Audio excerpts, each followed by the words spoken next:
Hey y'all, this is Kashia with Black Birth Rising, and today I'm going to be giving definitions to explicit racism and explicit racism, because I think it's really important to understand the definitions of these types of racisms to be able to identify it and check it in its place so that we can move forward into a world of true equality and understanding and hearing, especially when it comes to the lives of black birthing women and black birthing people in the healthcare system and black people in the healthcare system in general.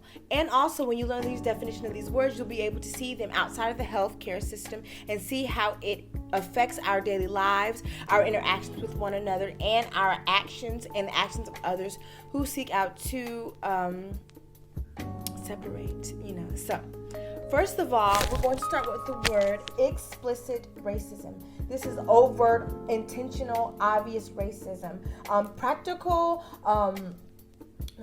Practiced by people who are, just blatantly, they know they have nothing to hide.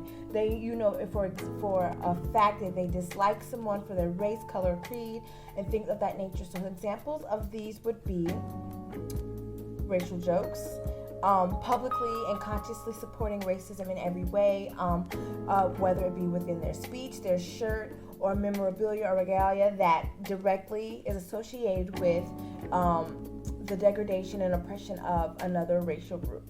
Okay? So, the next definition that we have is implicit racism. Implicit is unintentional, and it creates a reaction within the person that is most of the time negative, based off of a preconceived notion of somebody of another race, religion, or creed. For example, dismissing someone on their college application because their name is too black, or assuming that someone is black or a minority that they don't have any money, that they need help. The white savior complex is a big one where, if you don't meet my standard within my whiteness, this is for, then you must need my help. You must need me to meet my standard because my standard is the be all. So that's a form of implicit bias. Also, when you apply media stereotypes to your way of thinking and to your judgment, this is also a form of implicit bias. So I implore you to think about how many times have you experienced implicit and explicit racism? What does it look like? And or if you are not of color watching this, how many times have you been an active participant of implicit or explicit racism?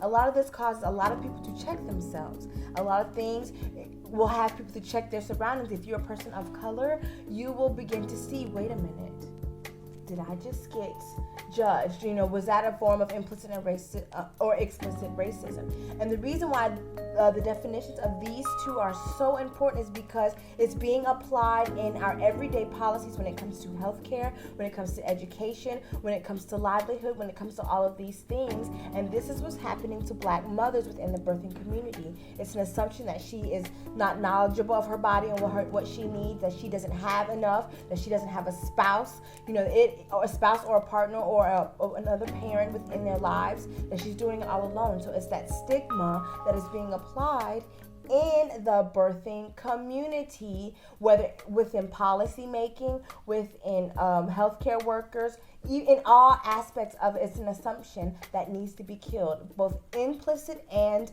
explicit racism. You won't see too much explicit racism within the healthcare center because nobody wants to get fired. So you're going to see a lot of explicit racism. And if you are a pregnant person, within your experience, you feel like there has been an act of implicit racism toward you, report it. You need to be heard. You are not alone, and don't feel like you are alone, because it is important that you now know the knowledge that you can seek justice. And if you can't do it yourself, seek out an advocate, a doula, or anybody of that nature that can give you your voice. So I ask you again, have you been a victim of explicit or implicit racism within your birthing experience, within your hospital experience, within your medical experience? Have you, or in your life period? And how did you feel? How did you react? How did that make you feel? All right. I'm Kashia with Black Birth Rising, here to give you the definition of implicit and explicit racism, because it's time to know the knowledge so that we can armor ourselves and protect ourselves so that we can live on all platforms.